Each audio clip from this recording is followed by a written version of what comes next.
Nama utusan khusus Presiden bidang pembinaan generasi muda dan pekerja seni, Raffi Farid Ahmad, mendadak menjadi sorotan tajam di Pengadilan Tipikor Jakarta. Sang pesohor diketahui ikut terseret dalam pusaran sidang kasus dugaan suap importasi di Direktorat Jenderal Bea dan Cukai, DJBC, Kementerian Keuangan. Keterlibatan nama Raffi Ahmad bermula dari sidang perkara dengan terdakwa bos PT Blue Ray Cargo, John Field, yang digelar pada Jumat, 5 Juni 2026. Dalam persidangan tersebut, Jaksa penuntut dari Komisi Pemberantasan Korupsi, KPK, mencecar pengusaha pengurusan jasa kepabeanan, PPJK, Sri Pangestuti alias Tuti. Jaksa menelusuri alur permintaan pengiriman barang elektronik berupa laptop dan ponsel iPhone 17 dari Amerika Serikat menuju Indonesia. Terungkap bahwa permintaan penitipan barang tersebut disampaikan oleh asisten pribadi John Field bernama Yohanes, tepat saat Raffi sedang berkunjung ke kantor Blue Ray Cargo di Amerika Serikat. Merespons riuhnya kabar tersebut, PLT Direktur Penyidikan KPK Ahmad Taufik Hussein membenarkan bahwa kemunculan nama Raffi Ahmad bukanlah hal yang tiba-tiba. Fakta tersebut rupanya sudah masuk dalam radar penyidikan sejak awal dan baru terkonfirmasi secara terbuka di persidangan melalui kesaksian para pihak terkait. Tadi terkait fakta ada di persidangan terungkap, di pemeriksaan juga karena itu dari pemeriksaan saksi, ada saudara Raffi Ahmad, ya, ini seperti apa? Ya betul, karena memang itu sudah fakta persidangan.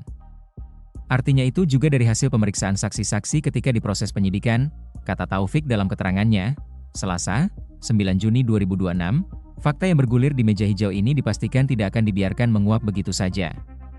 KPK berencana menelusuri lebih jauh keterkaitan Raffi Ahmad dengan membawanya ke dalam pusaran penyidikan tersangka lain yang saat ini masih berjalan, yakni Kepala Seksi Intelijen Cukai P2 DJBC, Budiman Bayu Prasojo. Segala informasi yang mencuat akan diklarifikasi secara mendalam oleh tim penyidik untuk melihat benang merah antara penitipan barang tersebut dengan modus operandi suap importasi. Meski demikian, KPK memberikan catatan khusus agar kasus ini dilihat secara proporsional. Taufik menggarisbawahi bahwa tindakan penitipan barang yang dilakukan Raffi sejauh ini belum dapat dikategorikan sebagai aksi penyelundupan kelas kakap, mengingat skala barang bawaan yang tergolong sangat kecil. Apakah nanti fakta-fakta persidangan itu akan menjadi fakta baru yang kemudian perlu didalami? Ya kami akan lakukan pemeriksaan tentunya. Tapi apakah tadi dikatakan itu penyelundupan? Sejauh ini kami belum sampai ke sana karena ini bukan partai yang besar gitu ya. Hanya 2 unit kalau tidak salah, ujar Taufik. Publik ini menanti langkah lanjutan dari lembaga anti rasuah tersebut untuk membuktikan apakah titipan 2 unit perangkat elektronik tersebut murni urusan pribadi, atau justru menjadi kepingan teka-teki krusial dalam skandal suap di tubuh Bea Cukai. Komisi Pemberantasan Korupsi, KPK, angkat bicara soal munculnya nama utusan khusus Presiden bidang pembinaan generasi muda dan pekerja seni, Raffi Ahmad dalam sidang perkara suap dan gratifikasi terkait importasi di Direktorat Jenderal Bea dan Cukai, DJBC. Nama Raffi Ahmad muncul terkait kegiatannya yang sempat berkunjung ke kantor Blue Ray Cargo di Amerika Serikat, AS, untuk menitip atau mengirimkan sejumlah barang elektronik ke Indonesia salah satunya iPhone 17. Bahwa betul itu ada fakta saudara Raffi Ahmad, itu menitip, kata PLT. Direktur Penyidikan, Ahmad Taufik Hussein dalam konferensi pers di Gedung Merah Putih KPK, Jakarta, Senin, 8 Juni 2026. Meski begitu, Taufik mengatakan pihaknya belum mengembangkan hal tersebut dalam penyidikan perkara bea cukai tersebut. Di proses penyidikan yang Blue Ray kemarin kami tidak kembangkan terlalu jauh karena belum sampai kepada fakta-fakta yang menguatkan bahwa itu jadi bagian dari peristiwa Blue Ray mengurus keimigrasian di Ditjen Bea Cukai sehingga kemudian itu tidak kami lakukan pemanggilan, ucapnya. Namun, Taufik menyebut pihaknya tidak menutup kemungkinan untuk melakukan pendalaman terkait hal tersebut. Nah, apakah nanti fakta-fakta persidangan itu akan menjadi fakta baru yang kemudian perlu didalami? Ya kami akan lakukan pemeriksaan. Komisi Pemberantasan Korupsi, KPK, angkat bicara soal munculnya nama utusan khusus Presiden bidang pembinaan generasi muda dan pekerja seni, Raffi Ahmad dalam sidang perkara suap dan gratifikasi terkait importasi di Direktorat Jenderal Bea dan Cukai, DJBC. Nama Raffi Ahmad muncul terkait kegiatannya yang sempat berkunjung ke kantor Blue Ray Cargo di Amerika Serikat, AS, untuk menitip atau mengirimkan sejumlah barang elektronik ke Indonesia salah satunya iPhone 17.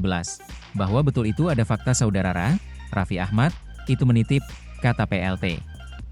Direktur Penyidikan, Ahmad Taufik Hussein dalam konferensi pers di Gedung Merah Putih KPK, Jakarta, Senin. Tuti membenarkan adanya komunikasi antara dirinya dengan asisten pribadi John Field saat Raffi Ahmad berkunjung ke kantor Blue Ray Cargo di Amerika Serikat. Siang Ibu Tuti, kebetulan ada Raffi Ahmad kan lagi ke USA main ke kantor kita ada mau kirim laptop dan iPhone. IMEI mereka urus sendiri katanya. Apakah bisa? Kata jaksa saat bacakan BAP. Namun, Tuti menegaskan dirinya menolak dan tidak ada realisasi permintaan itu. Kalau ke Indonesia lewat mana saya tidak tahu.